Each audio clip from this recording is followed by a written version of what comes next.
internet. Prévision à 3 jours, toute l'actu météo. Revoir le bulletin du jour. Une seule adresse, alpes.france3.fr.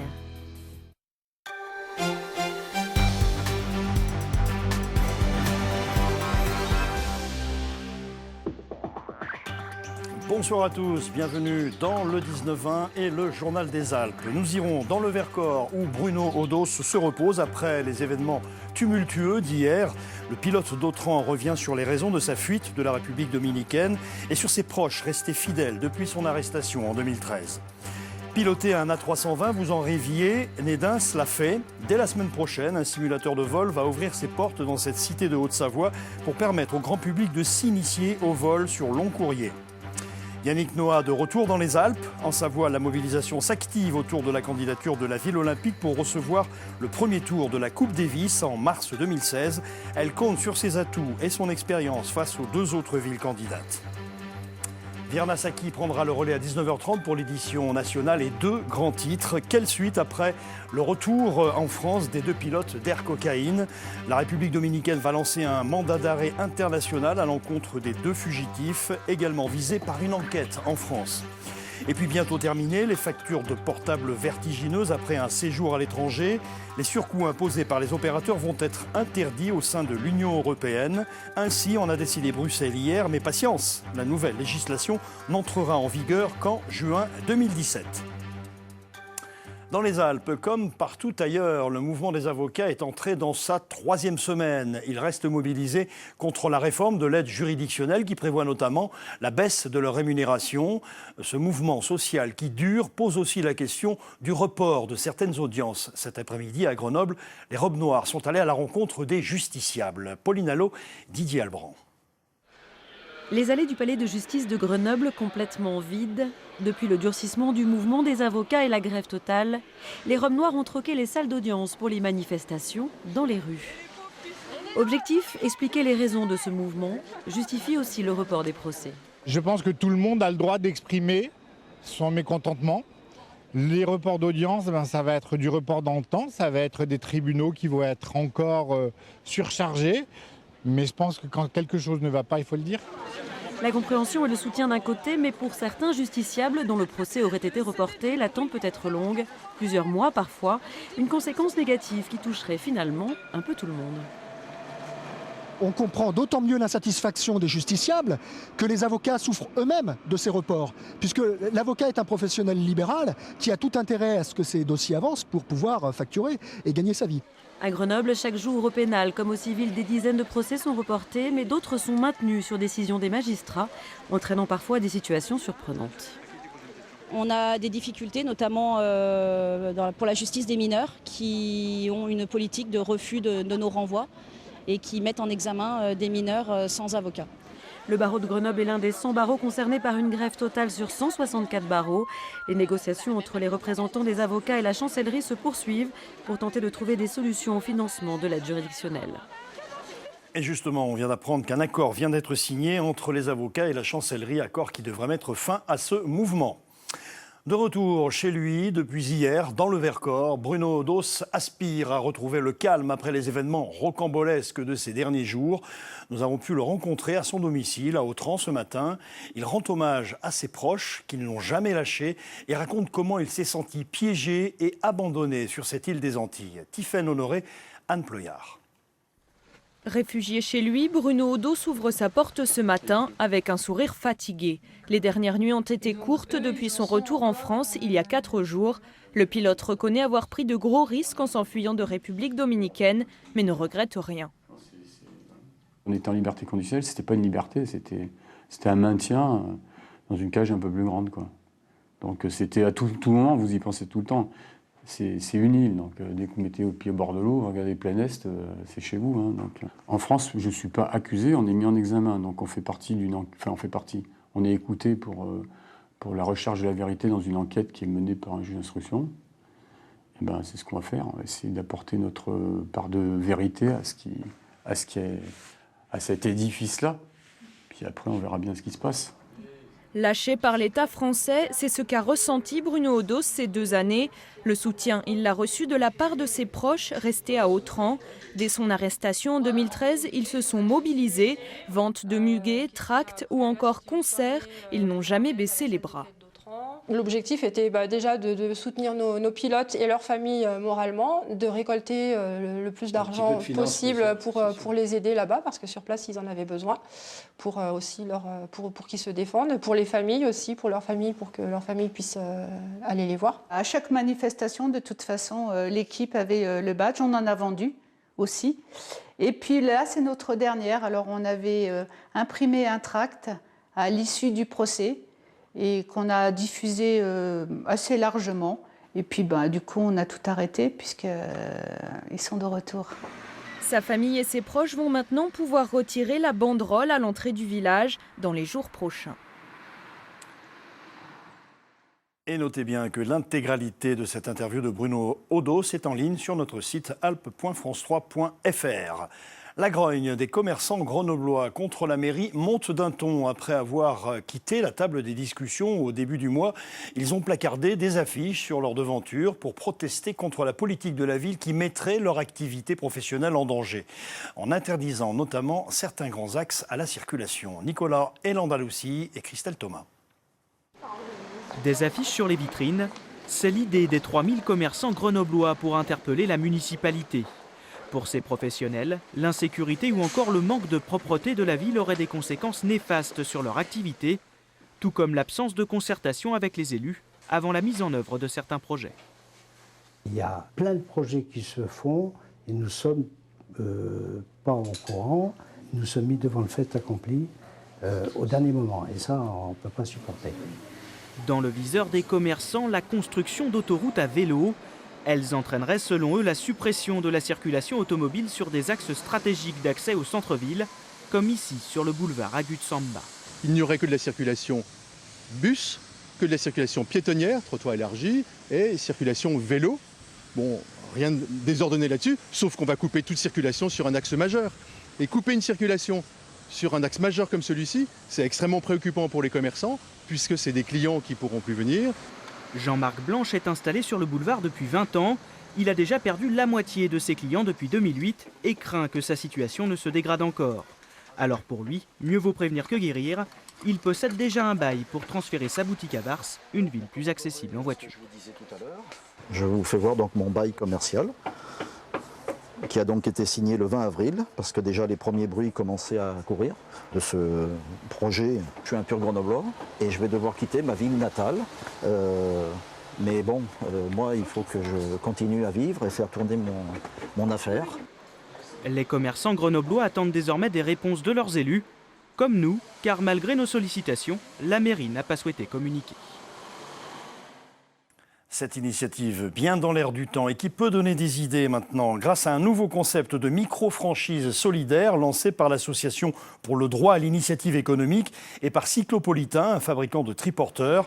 Gloria a trouvé un job sur mesure et totalement écologique. Elle est cyclotaxi à Grenoble. On l'écoute. Je me suis dit que c'était vraiment la ville idéale pour ce concept-là, pour ce véhicule, pour cette pratique-là, que j'étais la personne, en tout cas dans lequel je me retrouvais dans ce projet, parce que ça permet de recréer des liens, ça permet d'avoir une autre façon de se déplacer en ville, ça permet de faire des choses plus créatives au niveau de la communication, de venir peut-être en soutien aux commerçants locaux qui sont parfois tout seuls dans leur boutique et qui ne peuvent pas faire le choix de la livraison à leurs clients. Et en plus, c'est assez solidaire. Je me suis vraiment retrouvée dans ce projet et la ville de Grenoble est quand même particulièrement adaptée à ce concept. Et avec le mauvais temps qui a sévi, la foudre a traversé la région, occasionnant des dégâts et des accidents de la route notamment. Les pompiers sont intervenus à plusieurs reprises pour des incendies de maisons. À Saint-Étienne-de-Crossé, dans le Nord-Isère, un homme a été gravement touché par la foudre, un autre légèrement blessé. L'éclair qui a également brûlé vive une vache à proximité du village. Si toute votre vie, vous avez rêvé d'être une hôtesse de l'air, vous allez sûrement craquer pour cette expérience inédite. Un simulateur de vol va ouvrir ses portes au grand public dès la semaine prochaine. C'est à Nédins, en Haute-Savoie, près de Genève. Les visiteurs vont pouvoir s'essayer au pilotage d'un A320. Marion Feutry, Maxime Kemener. Vous êtes prête ? Oui, je crois. Allez, donc vous mettez la main gauche sur votre joystick et la main droite sur les gaz et vous allez pouvoir mettre plein gaz vers l'avant. Et on accélère. Décollage au-dessus d'Hong Kong, dans le cockpit d'un A320 plus vrai que nature. C'est l'un des tout premiers vols de ce simulateur. Démonstration devant les journalistes. Allez-y, vous vous inclinez un peu plus fort. Allez, n'hésitez pas. Voilà. Et remontez un peu le nez, revenez à gauche maintenant. Allez-y, top, top, et là revenez à droite. Dans le rôle de l'instructeur, Sébastien, lui-même ancien pilote d'Airbus A320. C'est fou, hein? Voilà. Le ressenti dans la commande de vol est identique. Voilà. Et la réaction des instruments, la génération de panne, ce seront le même déroulement que dans le vrai en fait. Donc on n'est pas du tout dépaysé quand on est pilote, vrai pilote sur la 320 et qu'on vient dans un cockpit comme ça. C'est exactement la même chose. Permettre au grand public de passer aux commandes d'un avion de ligne, un concept lancé à Lyon il y a 3 ans par ce passionné d'aviation. Ce centre de simulation est le 8e d'un réseau développé en France. Et il suffit de vous mettre à l'embarquement d'un avion de ligne, vous regardez le nombre de gens qui tournent la tête dans le cockpit pour voir ce qui se passe. Et en fait, vu que c'est du domaine de l'inconnu, nous on rend disponible et on rend possible le fait de voir ce qui se passe dans un vrai cockpit. 99 € lors de vol, pas de quoi devenir pilote confirmé, mais peut-être réaliser un rêve et s'offrir par exemple un atterrissage spectaculaire sur la célèbre piste de Saint-Martin aux Antilles. Choisissez un nom pour votre nouvelle région. C'est une opération France Télévisions qui vous attend en ligne. Vous aurez à choisir entre 4 propositions et voter, c'est tout simple. Explication détaillée sur notre site alpes.france3.fr. Le Festival international du cirque prend ses nouveaux quartiers pour sa 14e édition. L'événement quitte le Palais des Sports de Grenoble pour le domaine de la Brunerie à Voiron. 3 semaines avant les premiers spectacles, le Grand Chapiteau est en cours d'installation. Cédric Picot, Marie Chambrial. Une structure hors norme.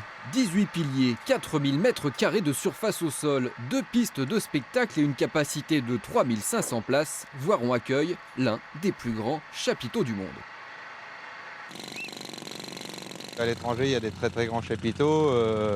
Le Cirque du Soleil avec son spectacle cavalier, un chapiteau qui fait 50 mètres de large, sur 100 mètres de long, mais bon, c'est autre chose. C'est peut-être le plus grand du monde, on va dire en itinérant, en ponctuel comme ça, qui sont montés pour 3 jours. Le chapiteau abritera du 19 au 22 novembre la 14e édition du Festival international du cirque. Jusqu'à présent, l'événement avait lieu à Grenoble, mais après la reprise en gestion directe du Palais des Sports par la ville, il a dû déménager. Pour sa première édition dans le Voironnais, le festival affiche d'ores et déjà complet.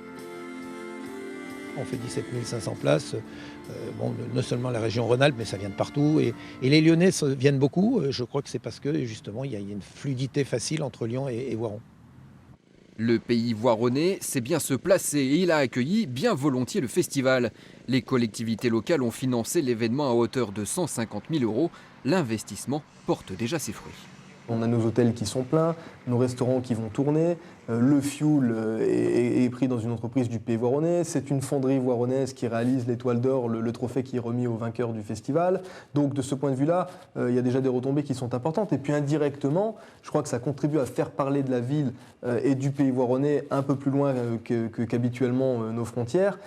L'édition 2015 du festival va se jouer à guichet fermé. Pour avoir des billets, il faudra donc attendre l'année prochaine, car l'événement compte bien s'installer durablement dans le paysage voironnais. Et à Lyon, justement, c'est le rendez-vous annuel des amoureux du cheval dans la région. L'ouverture aujourd'hui d'Équitalion, le rendez-vous des meilleurs cavaliers du monde et leurs montures. Julien Sauvadon et Jean-Christophe Had vous font découvrir le luxe de détails, de précautions et de soins apportés à la préparation de ce salon où rien n'est laissé au hasard. Ce sable, par exemple, fait l'objet d'une attention toute particulière. Il y en a 8000 tonnes qu'il a fallu arroser et compacter. En tapant un petit peu avec le pied, on voit que l'eau remonte, la piste sature en eau, ce qui fait que logiquement le sable est prêt pour recevoir les chevaux. Les chevaux, quand ils vont prendre des courbes ou qu'ils vont tourner, il ne faut pas que les chevaux glissent, il faut que les chevaux soient quand même sur un terrain relativement confortable pour arriver à passer des hauteurs comme 1,60 m. Il ne faut pas qu'ils se blessent, il faut qu'ils soient dans les meilleures conditions pour pouvoir effectuer leur parcours. 10 pistes de compétition à recréer, 700 éleveurs à accueillir, des centaines d'enclos à installer pour le personnel de Rexpo, Équitalion n'est pas tout à fait un salon comme les autres. Il réclame 3 fois plus de monde que n'importe quel autre événement. On a ce qu'on appelle des équipes de voltigeurs qui accueillent les cavaliers, qui les placent. On a des gens qui, tous les soirs, dans les écuries, surveillent. Un cheval, ça boit 40 litres d'eau par jour, donc vous imaginez. Il y a des douches, il y a du fumier, il y a du foin. Il faut évacuer tous ces déchets tous les jours. Pas sûr que les 150 000 spectateurs d'Équitalion aient conscience de toute cette cuisine interne, tant que l'événement met l'eau à la bouche. Albertville, candidate pour accueillir le premier tour de la Coupe Davis, les 4 et 6 mars 2016, 33 ans après sa finale perdue à Grenoble. Yannick Noah reviendrait alors comme capitaine d'un France-Canada très attendu dans les Alpes. La cité savoyarde y croit et met en avant ses atouts. Aurélie Massé, Frédéric Pasquette. John McEnroe face à Yannick Noah. C'était en novembre 82 à Grenoble. Les États-Unis d'Arthur Ashe emportaient la Coupe Davis. Un tournoi qui pourrait bien repasser par les Alpes. Candidate face à Rouen et Trélozé près d'Angers, Albertville a fait valoir ses atouts. Une halle olympique rénovée pouvant accueillir jusqu'à 6500 personnes en configuration tennis. Nous faisons partie des plus grosses salles de France. Et derrière la halle olympique, il y a également le Centre national de ski de haut niveau qui est en construction actuellement, mais qui sera terminé en mars 2016, dans lequel il y a aussi des terrains d'entraînement, des salles de remise en forme. Donc tout ce qu'il faut à toute proximité pour que les sportifs soient bien accueillis. C'est la nation qui reçoit qui choisit la surface. Pour affronter les Canadiens, Yannick Noah aurait opté pour de la terre battue, plus lente, de la terre que les équipes de Roland-Garros viendraient installer. Alors bien sûr, rien n'est encore joué, rien n'est encore gagné, mais la Ligue Dauphiné-Savoie de tennis veut y croire. Il y a une très forte mobilisation des licenciés tennis qui n'ont pas eu la chance de voir un match de Coupe Davis depuis 82, la fameuse finale de Coupe Davis à Grenoble. Et donc derrière cette candidature, il y a à la fois nos 410 clubs affiliés à la fédération, nos 57 000 licenciés, et puis également le monde de la montagne que l'on souhaite avec Stéphane Post, le président de la Ligue, associé à cet événement qui se déroulera pendant la dernière semaine de vacances, notamment des Parisiens, ce qui permettra de mobiliser aussi les vacanciers de nos stations pendant cette période. 33 ans après la finale perdue de Grenoble, la Coupe Davis ramènera-t-elle Yannick Noah dans les Alpes? C'est à la Fédération française de tennis d'en décider. Son bureau votera le 13 novembre. Les Brûleurs de Loup recevaient Gap hier soir en 8e de finale d'une autre coupe prestigieuse, la Coupe de France de hockey sur glace. Grâce à la ténacité de leurs gardiens survoltés, les Grenoblois ont battu les Rapaces 4-3 et se qualifient pour les quarts de finale. Florine Heba, Christelle Nicolas. Les Brûleurs de Loup ont stoppé les Rapaces en plein vol. À Pôle Sud, hier soir, on a fêté la victoire, la fin d'une série noire contre Gap. Il était temps d'arrêter l'hémorragie, avec comme dernier châtiment en date, l'élimination en Coupe de la Ligue. Coupe de la Ligue, oui, bien sûr, mais l'année dernière en Coupe de France, il nous a éliminés, l'année avant aussi, et en play-off l'année avant. Donc moi, j'étais là pour les 2 dernières saisons aussi. Oui, exactement. Donc c'était très important d'arrêter ça. Une satisfaction, un second souffle qu'ils ont dû aller chercher avec les dents, car le premier tiers-temps n'était pas très prometteur. Par chance, les Brûleurs de Loup ont pu compter sur leurs gardiens et une défense assidue jusqu'à l'alerte rouge, signée Mittinen pour Gap, à la 20e minute. On a été beaucoup en difficulté à première période avec 4 contre 5, 3 contre 5, on a fait le boulot. Je pense que là, on a trouvé un peu de momentum en deuxième période, qu'on a marqué 3 buts. 3 buts en 5 minutes, avec à la conclusion Bisaillon, Tinel et Perret. 3-1 au début du deuxième tiers, voilà de quoi se rassurer. Mais face à Gap, mieux vaut rester sur ses gardes jusqu'au dernier coup de crosse. Les Rapaces remontent 2-3 avant la pause. Troisième tiers, quelques secondes de jeu et Gap recolle au score. 3 partout. La pression monte. Et le troisième tiers, c'était la guerre, hein, de toute façon. Hein, c'était des deux côtés, c'était attaque-défense, tout le monde se jetait partout. On a un bon but en powerplay, on en avait besoin. Ça faisait un moment qu'on n'avait pas marqué non plus. Donc voilà, effectivement, une victoire de caractère, c'est très positif pour le groupe et on se construit un peu là-dedans. 53e minute, Grenoble a le dernier mot avec cette très belle action conclue par Bouchard. Score final 4-3, un soulagement avant le retour en Ligue Magnus samedi. Gap jouera Grenoble à Gap. Les autres résultats de cette soirée glaciale, belle victoire de Morzine-Léger-Avoria sur Briançon, 6-5, et puis défaite de Chamonix face à Dijon.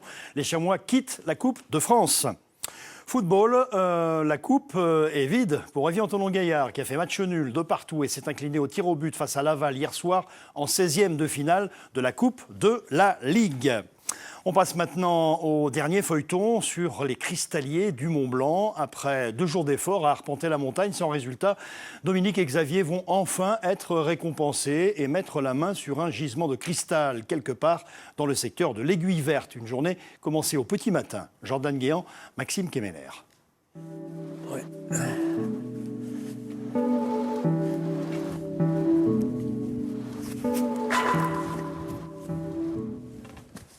Oh, il y a quand même un peu le soleil, quand même. Allez. Bon, allez, hop. Petite balade, histoire de sortir un peu.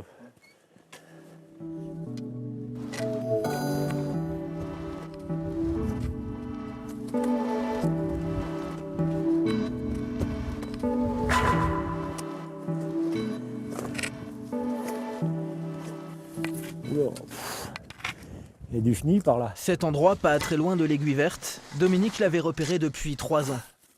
Travail de forçat un peu, mais bon. À la couleur du granit, avec son œil d'expert.